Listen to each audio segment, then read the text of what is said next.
본 단원도 많이 출제가 되는 부분은 아닙니다. 그래서 필요한 부분 설명하고 그 외에는 여러분들이 한 번씩 읽어보는 것으로 학습을 하면 좋을 것 같습니다. 첫 번째 분석 시험 절차가 있는데요. 분석 시험 의뢰 절차에 대해서 한 번씩 읽어보시면 좋을 것 같습니다. 그리고 요구사항 파악에서 시료의 종류 및 분석 내용 파악 어떤 것들이 있는지 한번 읽어보시고요. 분석 방법을 선택할 때 정량 분석이라는 게 있고 이 정량 분석이라는 것은 상대적인 양에 관한 정보를 얻기 위한 분석법이다 라는 것 정도는 알고 계셔야 할 것 같습니다. 그리고 정성 분석은 성분을 찾기 위한 분석법으로 시료 속에 존재하는 원자 또는 분자, 화학종 또는 작용기에 관한 정보를 얻기 위한 분석법입니다. 그래서 정량 분석과 정성 분석 정도는 우리가 구별할 수 있어야 합니다. 고전 분석법에는 무게법이랑 적정법이 있고요. 기기 분석법에는 분광법, 전기화학 분석법, 크로마토그래피법이 있습니다. 그래서 그 종류를 한 번씩 읽어보시면 될 것 같고요. 자세한 내용은 본 단원에서 다루도록 하겠습니다. 표준 시험 분석법 결정도 한번 분석 방법에 대해서 이런 것들이 있구나 정도 보시면 될 것 같고요. 다음 단원을 보도록 하겠습니다. 화학물질 표준화입니다. 분석 표준물질이라는 것이 표준물질과 인증 표준물질, 1차 표준물질 이렇게 표준물질이라고 해서 개정되기 전에는 빈번하게 출제가 되었던 것 같은데요. 현재는 표준물질에 대한 내용은 최근에 많이 나오지 않고 있어요. 그래서 한 번씩 읽어보시면 좋을 것 같습니다. 개정되기 전에는 1차 표준물질이 갖추어야 할 조건으로 해서 이렇게 개념잡기 같이 출제가 된 적이 있습니다. 이런 식으로 표시가 되었구나 라고 한번 보시고 나중에 기출문제를 푸시다가 내용을 발견하면은 그때 한 번 더 확인하시기 바랍니다. 지금부터도 한 번씩 쭉 읽어보시면 좋을 것 같은데요. 중간중간에 나와 있는 개념잡기 문제 한 번씩 읽어보시고 풀어보시기 바랍니다. 세 번째 분석 계획서 작성입니다. 이 분석 계획서라는 부분은 23년 상회 28번으로 그 분석 계획 수립 시에 필요한 지식에 대해서 보기로 고르는 문제가 출제가 되었습니다. 이 문제는 간단하게 풀 수 있는 문제였는데요. 이렇게 분석 계획과 관련된 문제가 가끔 출제되었지만 빈번하지 않기 때문에 이 문제 또한 기출문제를 통해서 내용 확인하시기 바랍니다. 어떤 것들이 있는지 보도록 하겠습니다. 분석 계획서에는 접수번호, 시료번호 등이 있고 품명, 시험 항목, 분석 방법, 시험 시작 및 완료 일정, 시험 담당자, 주의사항 등이 있습니다. 이런 항목들이 있구나 라고 하고 일단 넘어가시면 좋겠습니다. 수행 순서도 있는데요. 수행 순서 한 번씩 보시면 될 것 같습니다. 그리고 개념잡기 문제 한번 풀어보시고요. 이 개념잡기 문제가 최근에 CBT로 바뀌고 나서도 같은 문제로 출제되었던 것 같습니다. 그래서 이런 문제들이 CBT로도 출제가 되었구나 라는 것까지 확인하시면 되겠습니다. 챕터 2 이화학 분석 보도록 하겠습니다. 먼저 단위와 농도 보도록 하겠습니다. 단위와 농도의 SI 단위를 보시면은 국제 단위계로 미터, 킬로그램, 초, 암페어, 몰, 켈빈, 칸델라 등의 7가지 기본 단위를 사용한다고 쓰여져 있습니다. 이 단위 환산에 관한 간단한 문제들이 최근 출제되었습니다. 예를 들면 1ATM에 관련된 환산 문제라든가 밀리리터를 리터로 변환하고 밀리그램을 그램으로 변환하고 PS를 세크로 변환하고 밀리미터를 미터로 변환하는 정도의 난이도였습니다. 단위 환산 문제가 나오면은 이런 문제는 맞추셔야 합니다. 단위 표기법은 한 번씩 쭉 읽어보시기 바랍니다. 그리고 두 번째 농도 보도록 하겠습니다. 농도 중에 몰 농도와 몰랄 농도 그리고 노르말 농도는 아주 중요합니다.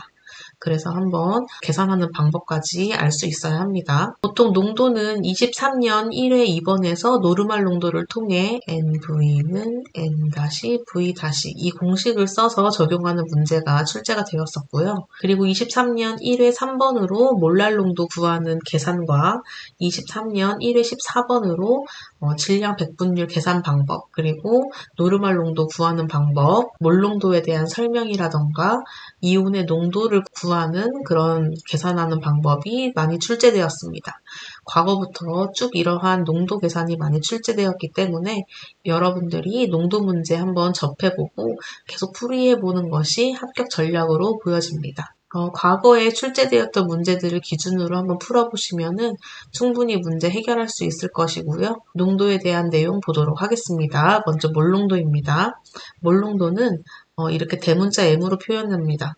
그래서 몰농도는 용액 1리터에 녹아있는 용질의 몰수로 이 몰농도는 용액의 부피 1리터 중에 용질의 몰수인 몰수 이렇게 표시를 합니다. 그리고 몰랄 농도 보도록 하겠습니다. 몰랄 농도는 용매 1kg이 기준입니다. 여기는 1리터였잖아요. 여기는 1kg입니다. 1kg에 녹아있는 용질의 몰수. 그래서 몰랄 농도는 소문자 M으로 표현하고 용매의 질량 1kg의 용질의 몰수가 얼만큼이 있는가에 따라서 달라집니다. 몰농도는 1리터의 용액 부피 기준이기 때문에 온도에 따라 부피가 변하므로 농도 측정에 어려움이 있는데 이 몰랄 농도 같은 경우는 용매의 질량을 기준으로 하기 때문에 온도 변화에 영향을 받지 않습니다. 여기 옆에 보면은 핵심 키에 끓는 점 오름이라고 있어요. 순수한 용액에 용질을 녹일 경우에 기존의 끓는 점과는 달라지는 현상입니다. 그래서 이렇게 계산하는 방식이 있고 기출문제로 나온 적이 있기 때문에 끓는 점을 어떻게 계산하는지 한번 보시면 좋을 것 같습니다. 이 끓는 점 변화량은 끓는 점 상수에다가 몰랄 농도를 곱해서 이렇게 계산을 하고요. 마찬가지로 어는 점 내림 같은 경우도 어는 점 내림의 변화량은 어는 점 상수에다가 몰랄 농도 곱한다는 거 같이 알아주셨으면 좋겠습니다. 관련하여 개념 잡기 문제, 여러분들 끓는 점 오름 가지고 문제 푸는 문제 한번 풀어보시면 되겠습니다. 기출문제니까 한 번씩 꼭 풀어보세요. 다음으로 노르말 농도 보도록 하겠습니다. 노르말 농도도 중요하죠. 용액 1리터에 녹아있는 용질의 그람 담량수라고 하는 것으로 노르말 농도를 정의할 수 있습니다. 노르말 농도는 용액 1리터에 그람 당량수라는 게 있는데요. 노르말 농도는 몰농도 곱하기 당량수다 라는 것을 기억해 두시면 되겠습니다. 옆에 보도록 하겠습니다. 노르말 농도는 여러분들이 많이 어려워합니다. 그래서 몰농도랑 노르말 농도의 관계를 알아두는 것이 좋겠는데요. 이 몰농도에다가 당량수라고 하는 것을 곱해주면 노르말 농도가 됩니다. 보통 산염기 중화반응에서 사용하고요. 이 당량수가 무엇인가 한번 보도록 하겠습니다. 전자 1몰과 반응하는 양 또는 수소 1몰과 반응하는 양 또는 이온을 할 때 내놓는 수소이온과 수산화이온의 개수가 당량수가 됩니다. 예를 들어서 NaOH 같은 경우는 수산화나트륨은 OH가 물에 녹아서 하나가 나오기 때문에 당량수가 1이다 라고 볼 수 있습니다. 황산 보도록 하겠습니다. 황산은 H2SO4죠. H2SO4가 물의 수용액 상태에서는 수소를 2개 내놓기 때문에 당량수가 2이다 라고 볼 수 있습니다. 당량수가 뭔지 대충 감이 오시죠? OH의 개수와 H의 개수로 이제 당량수를 몰 농도에다 곱해주면 노르말 농도가 되는 겁니다. 그람 당량수 보도록 하겠습니다. 물 질량을 당량수로 나눈 값입니다. 이 그람 당량수라는 것까지 같이 체크해서 보고 넘어가시기 바랍니다. 개념 잡기 문제 한번 풀어보면은 0.3몰의 황산 용액 농도를 노르말 농도로 환산하면 얼마인가? 0.3몰, 몰 농도죠. 그리고 황산 용액은 H2SO4라고 했습니다. 그래서 당량수가 아까 여기 보면은 2라고 했죠. 그러면은 노르말 농도는 0.3 곱하기 2 하니까 0.6 노르말 농도가 되겠네요. 정답은 2번입니다. 이번에는 100만 분율인 ppm과 10억 분율인 ppb 보도록 하겠습니다. 100만 분율은 100만, 10의 6승을 기준으로 한 비율입니다. 그래서 1ppm은 10의 6승분의 1이라고 보면 되겠습니다. 10억 분율 같은 경우는 10억인 10의 9승을 기준으로 한 비율입니다. 1ppb는 10의 9승분의 1이라고 보면 되겠습니다. 다음으로 화학 평형 보도록 하겠습니다. 이 평형상수에 대해서 기출문제 경향 한번 설명하고 시작하겠습니다. 평형상수는 23년 1회 4번에서 이온화 평형상수를 계산하는 문제가 출제가 됐었고요. 또 23년 1회 26번에서 평형 상태에서 E와 K의 관계를 묻는 문제가 출제되었습니다. 그리고 가역 반응이 진행될 때 농도가 주어지면 평형에 도달하기 위해서 어느 방향으로 반응이 진행돼야 하는 문제가 자주 출제되었죠, 과거부터. 그래서 그런 문제들도 변형돼서 조금씩 출제되고 있고 같이 알아두셔야 합니다. 이러한 출제의 경향을 보니 이제 빈번하게 문제가 나오는 것이 어떤 것이 있는지 조금씩 눈에 들어오실 수도 있어요. 같이 잘 알아두시면 될 것 같고요. 이 평형상수도 빈번하게 출제되는 문제이기 때문에 본 단원이 어렵게 좀 느껴질 수도 있어요. 계산 문제이기 때문에. 근데 이제 한번 계산 문제 파악해 두면 쉽게 접근할 수 있어서 여러분들 잘 할 수 있을 거라고 보여집니다. 자, 한번 같이 해보도록 하겠습니다. 평형상수입니다. 정반응과 역반응 속도가 같고 반응물과 생성물의 농도가 시간에 따라 더 이상 변하지 않을 때, 그때 우리는 동적 평형 상태라고 합니다. 평형상수는 대문자 K로 이렇게 표현을 하는데요. 반응식이 반응물과 생성물이 있을 때, 이러한 반응식이 있을 때 평형상수 K는 농도로 나타내어지고 각각의 농도, 그리고 이 앞에 있는 개수들을 자승으로 해서 계산을 해가지고 평형상수를 구할 수 있습니다. 온도가 일정할 때 평형상수 값은 일정한 값을 갖고요. 일정 온도에서 초기 반응물과 생성물질의 농도에 관계없이 반응물질과 생성물의 농도의 비는 항상 일정합니다. 평형상수가 1보다 크다면 평형은 오른쪽으로 치우치고 생성물이 더 많이 생성되겠죠. 평형상수가 1보다 작다면은 평형은 반응물로 생성이 유리하게 됩니다. 이제 역반응으로 간다는 이야기입니다. 화학 평형에 영향을 주는 인자가 있습니다. 되게 자주 출제되는 문제 중에 하나고 아까 최근에도 이러한 문제가 많이 기출이 되었다고 이야기했습니다. 꼭 이해하시고 넘어가셔야 합니다. 암모니아 생성 반응식을 보면은 N2와 이제 H2가 1대3으로 반응해서 암모니아 인몰이 생기는 것을 알 수 있습니다. 이 농도의 변화 보도록 하겠습니다. 이 평형 상태에서 반응물인 질소와 수소의 농도를 증가시키면 이 앞에 있는 농도를 증가시키잖아요. 그러면은 반응물이 농도를 감소시키는 정반응이 진행이 됩니다. 농도가 여기가 많아지면 이 농도를 다시 평형을 만들어야 되니까 감소시키려는 반응인 정반응이 진행이 됩니다. 그래서 새로운 평형에 도달을 하는데 반대로 생성물인 이 NH3 암모니아의 농도를 증가시키면은 이 역반응으로 진행이 되면서 다시 새로운 평형에 도달합니다. 암모니아가 많아지면 이제 앞에 있는 것들을 생성할 수 있으니까 역반응으로 진행을 하게 되는 겁니다. 그래서 앞에 있는 반응물과 뒤에 있는 생성물의 농도가 어느 곳이 많으냐에 따라 정반응과 역반응이 결정되는구나 라는 것을 기억해 두시면 되겠습니다. 다음으로 압력과 부피의 변화입니다. 일정한 압력일 때 평형 상태에서 압력을 증가시키면은 기체 분자수를 감소시키는 방향으로 반응이 진행됩니다. 예를 들어서 질소가 1몰이 있고 수소가 3몰이 있는데 이렇게 반응해서 2몰의 암모니아가 만들어지죠. 이 앞에 있는 N2와 H2를 압력을 막 증가시키면은 여기 있는 이 압력을 감소시키기 위해서 이 암모니아를 계속 만들어내는 거예요. 그래서 정반응으로 반응이 일어나게 되는 거고 새로운 평형에 도달하게 됩니다. 반대로 압력을 감소시키면 여기 있는 이 질소와 수소의 압력을 증가시키는 이 역반응이 일어나게 되면서 새로운 평형에 도달하게 되는데 질소와 수소의 압력이 적어지기 때문에 이 암모니아가 이렇게 역반응이 되면서 질소와 수소를 더 생성시켜서 더 만들어가지고 압력을 높이기 위해서 역반응이 진행된다고 생각하면 되겠습니다. 평형을 만들어주기 위해 정반응 또는 역반응이 일어난다라고 생각하시면 되겠습니다. 온도의 변화도 있습니다. 평형 상태에서 온도를 높이면은 열을 흡수하는 방향으로 그리고 반대로 온도를 낮추면 열을 방출하는 방향으로 반응이 진행됩니다. 이 암모니아 아까 반응해서 보셨나 모르겠는데 이 엔탈피 변화량은 마이너스 92kmol이었기 때문에 발열 반응이에요. 발열 반응이기 때문에 반응 온도를 앞에 있는 N2 플러스 3H2는 ENH3였잖아요. 근데 반응 온도를 높이면은 열을 흡수하는 방향인 이 역반응이 진행이 돼요. 이렇게 진행하면서 발열 반응이었는데 온도를 더 높이면은 더 발열 반응을 만들 수가 없으니까 온도를 낮추려는 역반응이 진행이 되면서 새로운 평형에 도달하게 됩니다. 반대로 반응 온도를 낮추면 열을 방출하려는 정반응이 진행돼서 새로운 평형에 도달합니다.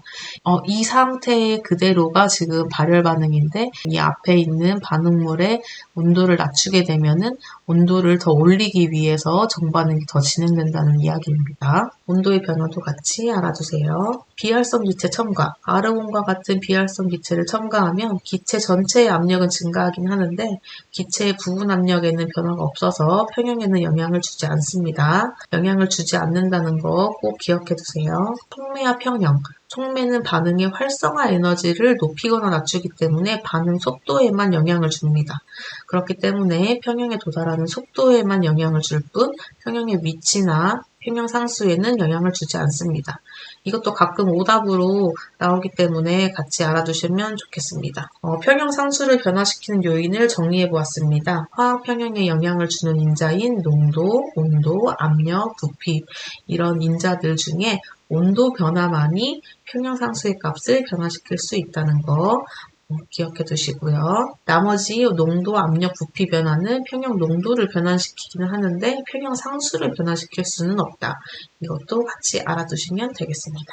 다음으로 용해도 보도록 하겠습니다. 기출문제에 대한 내용 먼저 이야기해 볼게요. 23년 2회 27번으로 용해도에 대한 설명 고르는 문제가 있었습니다. 용해도가 무엇인가? 그리고 23년 1회 27번으로 몰 용해도를 구하는 문제가 최근에 출제가 되었습니다. 그 외에도 용해도 곱 상수를 이용해서 용해도가 크고 작은 화학종을 구별할 수 있어야 하고요. 그리고 용해도 곱 상수 관계식을 통해서 계산할 수 있어야 됩니다. 그리고 용해도 문제가 과거부터 또 자주 출제되고 있는 것이기 때문에 반드시 여러분들 풀어보고 짚고 넘어가시기 바랍니다. 함께 보도록 하겠습니다. 먼저 용해라는 게 무엇인가? 용매와 용질 간의 인력이 용질 내 인력보다 크면 용해가 된다. 같은 극성을 가진 용질과 용매는 서로 잘 섞인다. 그래서 각 극성은 극성에 놓고 비극성은 비극성에 잘 녹는다는 거 알고 계실 겁니다. 이 용해도의 정의도 여러분들 꼭 알고 계셔야 합니다. 용해도는 용질이 용매의 포화 상태가 될 때까지 녹을 수 있는 정도를 수치로 나타낸 것인데 용매 100g에 최대로 녹을 수 있는 용질의 양을 의미한다. 그래서 용해도는 100g에 최대로 녹을 수 있는 용질의 양이다 라는 거 기억해 두세요. 고체와 기체의 용해도 보도록 하겠습니다. 고체 같은 경우는 대부분의 경우 용매 온도가 높아질수록 용해도가 증가하며 압력에는 무관하다. 그래서 우리가 설탕을 물에 녹일 때 뜨거운 물에다가 녹이면 더 많이 녹고 잘 녹는 게 이러한 이론에 의한 겁니다. 근데 기체는 조금 달라요. 온도가 높아질수록 기체 분자 운동이 활발해져서 용해도는 감소하고 압력이 높아질수록 용해도는 증가합니다. 기체는 고체랑은 다르다는 거 같이 확인해 주시기 바랍니다. 용해도 곱에 대해서 문제 잘 알아둬야 된다고 했었죠. 고체가 물에 녹아 이온화할 때 평형상수를 용해도 곱이라고 합니다. 그래서 AgCl과 같은 AgCl이 이온화되면은 Ag 플러스와 Cl 마이너스가 되는데 이때 평형상수를 쓰면은 이렇게 농도로 표현할 수 있다. 그런 것을 이제 알 수 있습니다. 보통 반응물을 분모에다가 쓰는데요. 이렇게 고체인 경우에는 생략하기 때문에 생성물만 분자에다가 표현한 거라고 생각하시면 됩니다. 공통이온 효과 보도록 하겠습니다. AgCl 포화용액에 Ag 플러스 이온인 이 공통이온을 함유한 물질을 넣으면 르샤틀리의 원리에 의해서 첨가된 Ag 플러스가 감소하는 방향으로 반응이 진행된다. 그러므로 Ag 플러스 이온이 감소해서 친전물이 생성하게 된다. 즉, 평형은 Ag 플러스 이온을 감소시키는 방향으로 이동이 됩니다. 우리 르샤틀리의 원리에 대해서 앞에서 나왔었는데 잠시 보도록 하겠습니다. 여기 보면은 핵심 키에 르샤틀리의 원리가 있어요. 평형에 있는 반응계에 외부 자극을 가하면 반응계는 이 자극을 상쇄시키는 방향으로 평형이 조절됩니다. 이때 자극은 평형 상태를 벗어나게 하는 농도, 압력, 부피, 온도의 변화 등이 이 자극에 속하게 되는 거예요. 즉 무슨 말이냐? 평형을 유지하기 위해서 이제 자극을 상쇄시키는 방향으로 평형이 조절된다. 그런 거 알고 계시면 되겠습니다. 이 공통이온 효과에 대한 문제도 최근에 기출문제로 나온 적이 있어요. 그래서 어떤 게 공통이온 효과라는 말이 무엇인가에 대해서 한번 생각해 보면 좋을 것 같아요. 기출문제로 한번 접해보세요. 용해도곱과 이온곱. 용해도곱은 이렇게 KSP라고 표현을 하고 이온곱을 Q라고 합니다. 그래서 용해도곱은 평형일 때 이온 농도의 곱을 말하고 이온곱은 평형이 아닐 때 이온 농도의 곱을 말합니다. 보통 Q와 KSP 중에 이온곱이 더 크다고 하면은 이 값이 두 값이 같아질 때까지 침전이 일어나고요. 이렇게 두 값이 같아지면 평형 상태, 그리고 이온곱이 더 작아지면은 같아질 때까지 용해가 됩니다. 그래서 이러한 상황에 따른 역할을 알아두시면 좋겠습니다. 다음 활동도 보도록 하겠습니다. 활동도와 활동도 계수. 활동도는 활동도 계수의 몰농도를 곱한 값으로 이상용액과 실제 용액과의 차이에 의한 보정값입니다. 그래서 그냥 보정하는 값이구나. 그래서 활동도라는 게 있고 활동도 계수라는 게 있고 농도는 이렇게 대괄호로 표시하는구나 라는 거 정도 보고 넘어가시면 되겠고요. 계산하는 문제로 나오면은 그때 적용해서 풀어보도록 하겠습니다. 이온 세기 보도록 하겠습니다. 전체 이온의 농도를 나타내는 척도로 이온 세기라는 게 있는데 이 이온 세기를 계산하는 문제가 종종 출제가 됐었습니다. 그리고 CBT로 바뀌었기 때문에 출제될 가능성이 충분히 있습니다.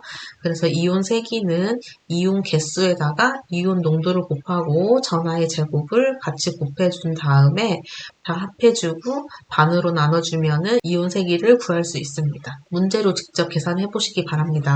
3-3번 보도록 하겠습니다. 이온 세기가 0에서 0.1 몰 범위인 경우에는 묽은 용액에서 활동도 개수는 전해질의 고유 성질에는 무관하고 이온 세기에만 의존합니다.